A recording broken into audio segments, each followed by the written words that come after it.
केंद्रीय अर्थसंकल्पातून सोलापूरच्या वस्त्रोद्योग आणि फार्मा कंपन्यांना बूस्टर मिळणार असून त्यामुळे निर्यात आणि रोजगार वाढणार आहे। केंद्रीय अर्थसंकल्पातून सोलापूरच्या वस्त्रोद्योग आणि फार्मा कंपन्यांना बरंच काही मिळणार आहे। सूक्ष्म, लघु आणि मध्यम उद्योगांना कमी व्याजदरात कर्जे देण्याची घोषणा करताना 10,000 कोटींची तरतूदही करण्यात आली।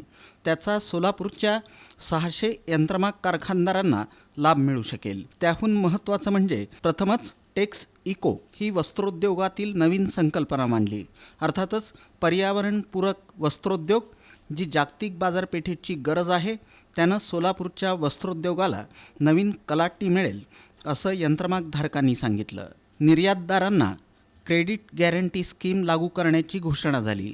देशातील सर्व वस्त्रोद्योग केंद्रांमध्ये एक्सपोर्ट प्रमोशनची स्थापना, टेक्निकल आणि जिओ टेक्स्टाईल उद्योगांना प्रोत्साहनपर योजना, कस्टम ड्युटीमधील 7 प्रकारचे टेरिफ रेट हटवण्याची घोषणा, औषधी घटक निर्मितीत देश स्वयंपूर्ण करण्याच्या उद्देशानं बायोफार्माची घोषणा। सोलापुरात अशा कंपन्या आहेत, बायोफार्मामुळं त्यांना बळ, नव्यानं गुंतवणूक होईल, रोजगारही वाढेल असं बालाजी एमाईजचे MD डी रामरेड्डी म्हणाले। बजेटमध्ये 7 हायस्पीड रेल्वे कॉरिडॉर जाहीर करण्यात आले। यामध्ये हैदराबाद ते पुणे या मार्गाचा समावेश आहे। हा मार्ग सोलापुरातून जातो। हा कॉरिडॉर पूर्ण झाल्यास सोलापूर ते पुणे अंतर 2 ते 2.5 तासात कापणं शक्य होणार आहे। पुणे हैदराबाद रेल्वे मार्गावर मार्किंगचं काम यापूर्वीच केलं आहे।